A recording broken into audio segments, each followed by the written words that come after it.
Assalamualaikum warahmatullahi wabarakatuh. Bertemu lagi dengan saya M. Maksudi dalam mata kuliah Ilmu Balaghah.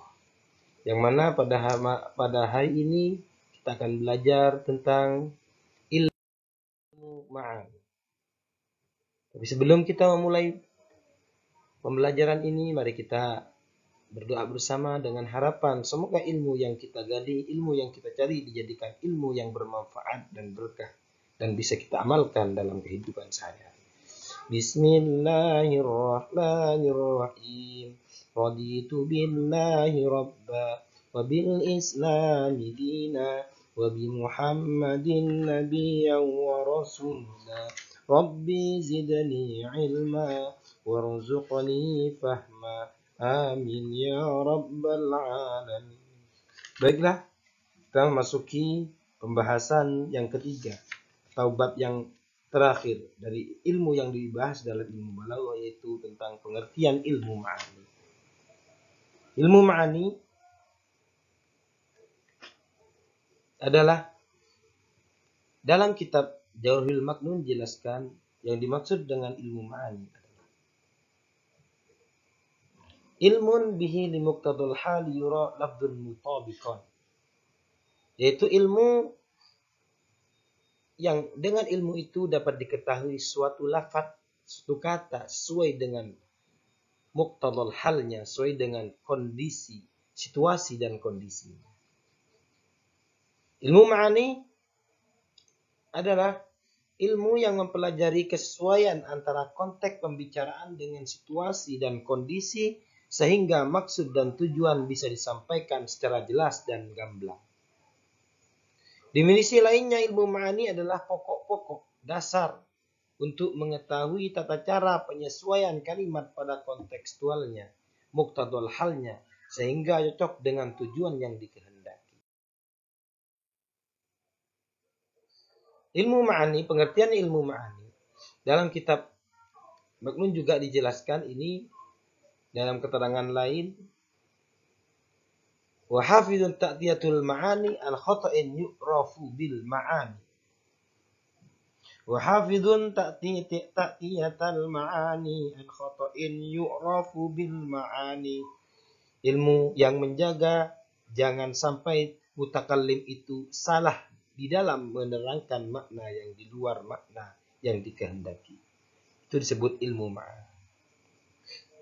Menurut Ahmad Al-Hashimi dalam buku yang menyingkap rahasia ilmu balaghah dalam karya Al-Barzanji, disebutkan ilmu ma'ani adalah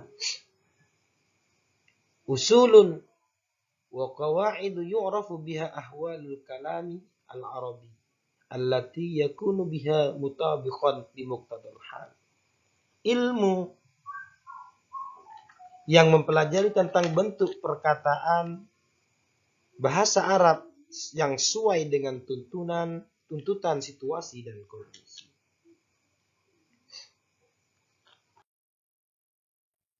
Selanjutnya, pengertian ilmu masih dalam pengertian ilmu ma'ani. Berdasarkan dari beberapa definisi di atas, dalam ilmu ma'ani terdapat dua unsur yang perlu diperhatikan, yaitu kondisi audien pendengar dan objek atau topik pembicaraan. Di sini kondisi audien atau pendengar yang perlu diperhatikan, pembicaraan harus disesuaikan dengan kapasitas intelektual audien. Bahasa yang digunakan ketika berbicara dengan orang yang tingkat intelektualnya tinggi tentu berbeda dengan orang yang tingkat intelektualnya rendah. Misalnya, penggunaan cara bahasa dengan seorang mahasiswa di perguruan tinggi berbeda dengan seorang murid sekolah dasar atau orang yang pernah mengenyam pendidikan dengan orang yang tidak pernah mengenyam pendidikan. Selanjutnya, topik pembicaraan. Objek atau topik pembicaraan. Objek pembicaraan di sini memegang peranan penting dan substansial dalam ilmu ma'ani. Objek pembicaraan juga harus sesuaikan dengan kadar intelektual audien, karena ada objek pembicaraan yang bisa dijangkau oleh audien dan sebaliknya. Ada objek yang pembicaraannya yang tidak sesuai, yang tidak bisa dijangkau oleh akal dan kadar keilmuannya. Kemampuan menganalisa dan problem solving, memecahkan masalah, tentu itu akan mampu dilakukan oleh anak-anak yang masih belajar di bangku sekolah tingkat dasar. Selanjutnya B, topik bahasan ilmu ma'ani. Apa sih yang dibahas dalam ilmu ma'ani? Di antaranya 1, khabar dan insya. 2, musnad dan musnad ilaih. 3, ijaz, musawah dan itnab. Selanjutnya qasr. Yang nomor 5, fasol dan wasl. Itulah 5 pembahasan yang akan dibahas dalam ilmu ma'ani. Sehingga di dalam Jawahirul Maknun dijelaskan isnadun musnadun ilaihi musnadu wa muta'allaqu fi'lin turadu qasrun wa insa'un wa faslun waslun au ijazun itnabun musawadun ra'au. Isnad, musnad ilaih, musnad lafaz yang dita'alluki dengan fi'il, qasr, insya dan fasal, dan wasal, ijaz, itnab dan musawah. Para ulama telah melihat itu semua. Itulah di antara yang harus ada dalam ilmu ma'ani. Selanjutnya C, khabar dan insya. Khabar dan insya di sini dijelaskan arti khabar dan insya di sini.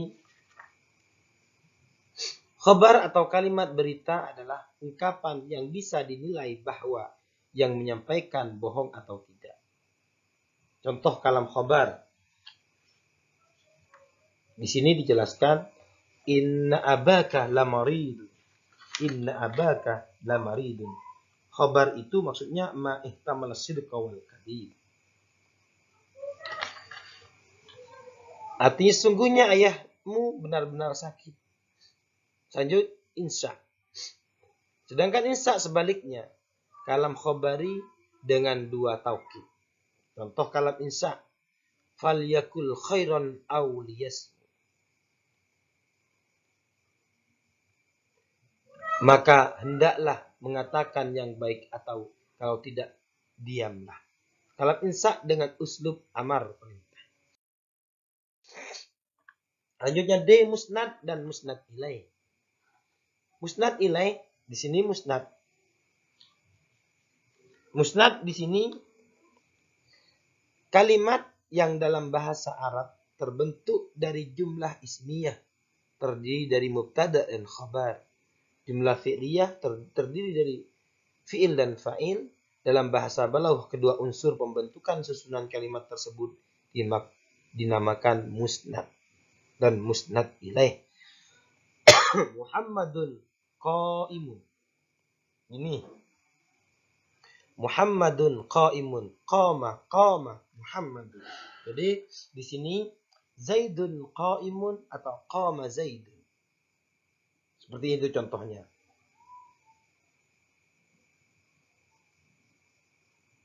Itu musnad, yang dinamakan musnad itu Muhammadun, jumlah ismiyah. Muhammadun qaimun, kalau yang bawah fi'il fa'il, qama itu musnad. Dalam kedua kalimat di atas, kata Muhammadun merupakan tempat disandarkannya perbuatan berdiri atau disebut musnad ilaih. Sedangkan kata qaimun dan qamah merupakan perbuatan yang disandarkan kepada Muhammad atau disebut musnad. Selanjutnya, setelah D maka E, ijaz, musawah dan itnab. Ijaz adalah kalimat yang ringkas. Contoh ijaz di sini ala lahul khalq wal amr, Al-A'raf ayat 54. Artinya ketahuilah milik Allah segala penciptaan dan urusan. Kata al-khalq yang artinya penciptaan dan kata amr yang artinya urusan mengandung makna semua atau segala hal yang berkaitan dengan penciptaan makhluk dan urusannya. Seperti hidup, mati, senang, bahagia, dan lain sebagainya. Itu sudah terkandung dalam makna ayat ini. Selanjutnya musawah. Musawah adalah ungkapan yang setara. Contoh musawah, man kafara fa'alaihi kufru.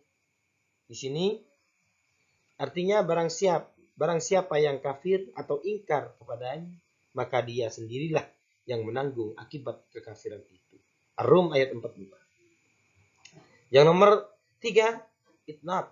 Itnab itu apa? Kalimat yang bertili-tili. Contoh itnab. Qala rabbi inni wahanal 'azmu minni wasta'ala ar-ra'su syaiba. Disitulah dijelaskan yang artinya ia berkata, ya Tuhanku, sungguhnya tulangku telah lemah dan kepalaku telah ditumbuhi. Maksud ayat di atas adalah saya sudah tua. Ya.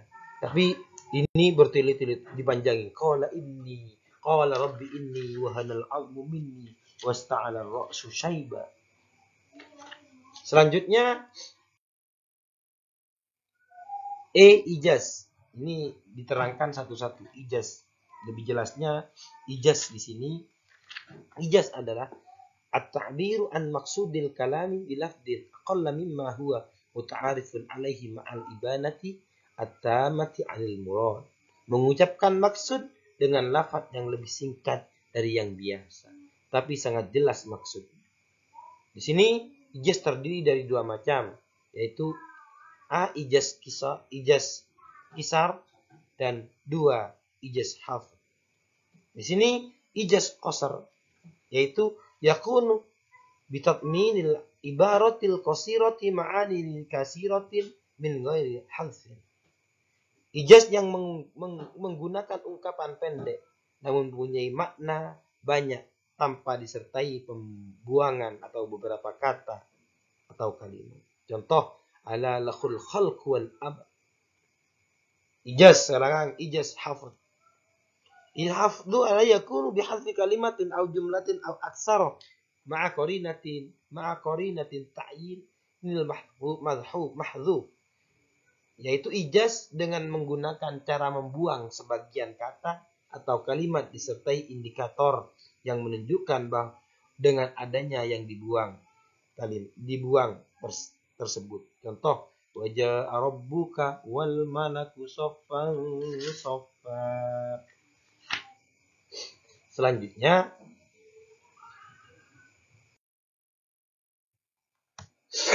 itnab E2.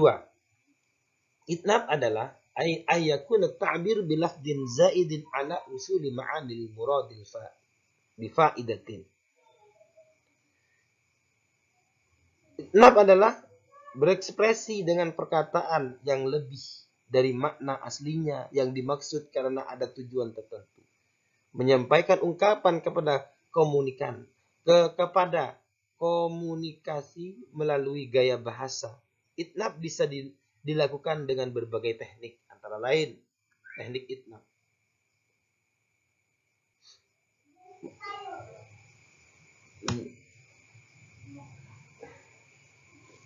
Contoh musawah di sini. Jadi itnab itu di sini dibagi 3. Contohnya, man kafara fa'alaihi kufru. Artinya barang siapa yang kafir, ingkar maka dia akan mendapatkan. Dzikrul khusus ba'dal 'am. Menyebutkan lafaz yang khusus setelah lafaz umum. Hafidhu 'alas salawati was salatil wusta. Selanjutnya B. Kalau A tadi dzikrul am khas ba'dal am, ini dzikrul am ba'dal khas, menyebutkan lafaz yang umum setelah lafaz yang khusus. Contoh, wa ma utiya Musa wa Isa wan nabiyyuna mir rabbihim. Jadi menyebutkan yang umum baru ba'dal khas setelah yang khusus. Jadi Musa, Isa sebutkan duluan, nabiyyuna kan umum. Idah ba'dal idham, menyebutkan lafaz yang jelas maknanya setelah lafaz yang tidak jelas maknanya. Wa qadayna ila dhalikal anna dabira haulaika maqtu'um musbihin. Selanjutnya ini D, tadhkir, takrar, mengulang, menyebut suatu lafaz. Fa inna ma'al usri yusra, inna ma'al usri yusra. Ya, itu ya. I'tirad, menyisipkan anak kalimat ke tengah-tengah induk kalimat atau antara dua kata yang berkaitan. Dan anak kalimat tersebut tidak memiliki jabatan atau kata kedudukan dalam i'rab. Contoh, وَيَجْعَلُونَ لِلَّهِ الْبَنَاتِ سُبْحَانَهُ وَلَهُمْ مَا يَسْتَهُونَ. تَذِيل وَقُلْ جَاءَ الْحَقُّ وَزَهَقَ الْبَاطِلُ إِنَّ الْبَاطِلَ كَانَ زَهُوقًا. Ighal. Contohnya, وَاللَّهُ يَرْزُقُ مَن يَشَاءُ بِغَيْرِ حِسَابٍ. Takmil, menyempurnakan. Adillatun 'alal mu'minina 'izzatun 'alal kafirin. Tatmim, penyempurnaan. Wa yat'amuna at-ta'ama 'ala hubbihi miskina. Jadi inilah diantara beberapa teknik itnab yang ada dalam itnab. Selanjutnya musawah. Musawah adalah antakunal ma'ani biqadril alfadi wa antakunal alfadu biqadril ma'ani la yazidu ba'duha 'ala ba'd. Maknanya seukuran dengan lafadznya dan lafadznya seukuran dengan maknanya, lebih dan tidak kurang. Wa ma tuqaddimu li anfusikum min khairin tajiduhu 'indallah. Wa ma tuqaddimu, apa yang kamu ajukan ya anfusikum untuk diri kalian, yang kita kerjakan untuk diri kita, min khairin dari kebaikan, tajiduhu 'indallah, kamu akan menemukan kebaikan itu di sisi Allah. Artinya di sini maknanya seukuran dengan lafaznya. Selanjutnya qasr. Qasr adalah takhsis syai'in bi syai'in bi tariqin makhsusin. Qasr adalah mengkhususkan sesuatu terhadap yang lainnya dengan cara tertentu. Qasr adalah gaya bahasa pengkhususan. Contoh qasr, wa ma yakhda'una illa anfusahum wa ma yas'urun. Artinya, tidaklah mereka menipu kecuali kepada dirinya sendiri, sedangkan mereka tidak sadar. Al-Baqarah ayat 9. Selanjutnya F, qasr. Qasr dapat dilakukan dengan cara sebagai berikut. A, an-nafy wal istisna, huruf negasi atau lafaz pengecualian. Contoh, la ilaha illallah. Nomor 2, B, dengan menggunakan innama, meringkasnya. Innama ilahukum ilahu wahid. Selanjutnya, qasr dapat dilakukan dengan cara C, taqdimu ma haqqahu ta'khir, mendahulukan yang seharusnya diakhirkan. Iyyaka na'budu wa iyyaka nasta'in. Menggunakan lakin, bila, au bibal, lakin, au lakin. Ataf dengan lafaz la, bal, dan lakin. Contohnya, mal ardu sabitahatun bal mutaharrikul ardu mutaharrikun la sabitu. Man ardu sabitun lakin mutaharrik. Selanjutnya, qasr apabila diperlihatkan kedua bagian pokok dalam qasr, maka qasr dibagi menjadi dua, yaitu qasr sifat ala mausuf dan qasr mausuf ala sifat. Qasr sifat ala mausuf adalah qasr yang mengkhususkan sifat pada yang disifati. La yafuzu illal majd. 2. Qasr mausuf ala sifat, yaitu mengkhususkan yang tersifati pada sifat. wa ma Muhammadun illa rasul. Selanjutnya F qasr 3. Apabila qasr dikaitkan dengan kenyataan yang sebenarnya terjadi, maka qasr terbagi menjadi dua bagian, yaitu qasr hakiki. Qasr hakiki adalah qasr yang mengkhususkan sesuai dengan kenyataan. Contohnya la yafuzu ilal majd. Selanjutnya qasr idhafi. Dan yang terakhir dan qasr idhafi. Qasr idhafi terbagi menjadi tiga, yaitu qasr ifrad, qasr ta'yin, dan qasr qalb. Qasr ifrad contohnya al-mar'atul jamilatu zaujati li azwajati. Qasr ta'yin al-jamilatu al-mar'atu jamilah zaujati li azwajati. Qasr qalb sama contoh. Selanjutnya F, G, fasal dan wasal. Al-wasal adalah menghubungkan sebagian jumlah kalimat dengan yang lainnya menggunakan huruf atau waw. Wasal contohnya yudabbirul amr, yufassirul ayat, yang artinya dialah Allah yang mengatur urusan dan menjelaskan tanda-tanda. Ar-Ra'd ayat 2. Selanjutnya al-wasal. Wal faslu, fasal adalah at-tark, meninggalkan, tidak menghubungkannya. Contohnya wasal wa'budullaha wa la tusyriku bihi syai'a, yang artinya dan sembahlah Allah serta janganlah kalian menyekutukannya. An-Nisa ayat. Selanjutnya G1 fasal, tidak boleh tidak, harus terjadi dengan ketentuan apabila A, kedua jumlah merupakan satu kesatuan, disebut kamal al-ittisal. Kamal ittisal, yakni taukid. Contohnya famahilil kafirin amhilhum ruwaida. Bayan, contohnya alladzina hum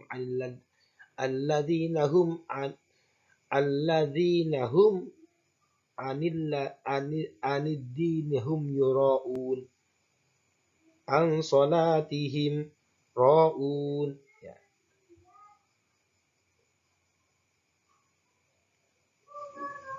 Oh, jadi ini karena tulisan ini salah tulisan.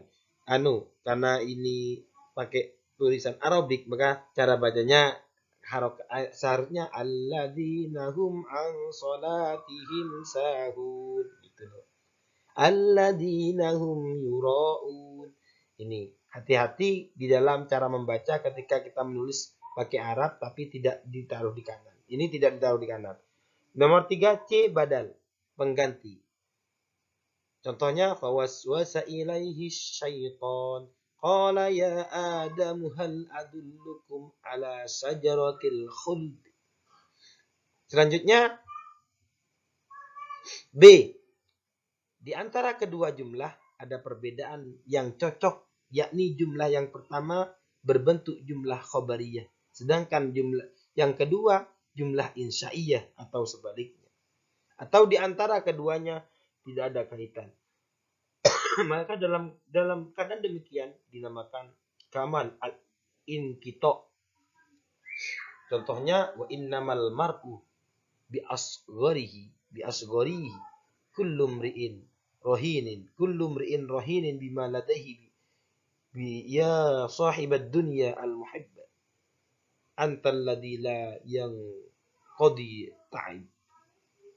Selanjutnya C, jumlah yang kedua merupakan jawaban dari pertanyaan yang dipahami dari jumlah yang pertama. Maka dalam keadaan demikian disebut sibhul kamal ittisal. Jadi pertama kamal ittisal, yang kedua di sini disebut kamal al-inqita, yang ketiga sibhu kamal ittisal. Contohnya laisal hijab bimuqtada anka li amalan innas sama turji hina tahtajib. Selanjutnya G2 wasal. Wasal ala atfu jumlatin ala ukhra bil waw. Sedangkan wasal harus terjadi dengan ketentuan sebagai berikut. A. Itfaqu fil i'rab. Contohnya hubbul aisi a'budu kulla hurrin wa ilmun sayak aklil marar. Nomor 2 B. Itfaqu fil khabariyah. Contohnya dan yang C itfaqu fil insya'iyah. Fasholli li rabbika wanhar. Selanjutnya dan sekian, terima kasih. Semoga bermanfaat. Apabila ada kesalahan dan kekurangan, mohon maaf yang sebesar-besarnya. Assalamualaikum warahmatullahi wabarakatuh.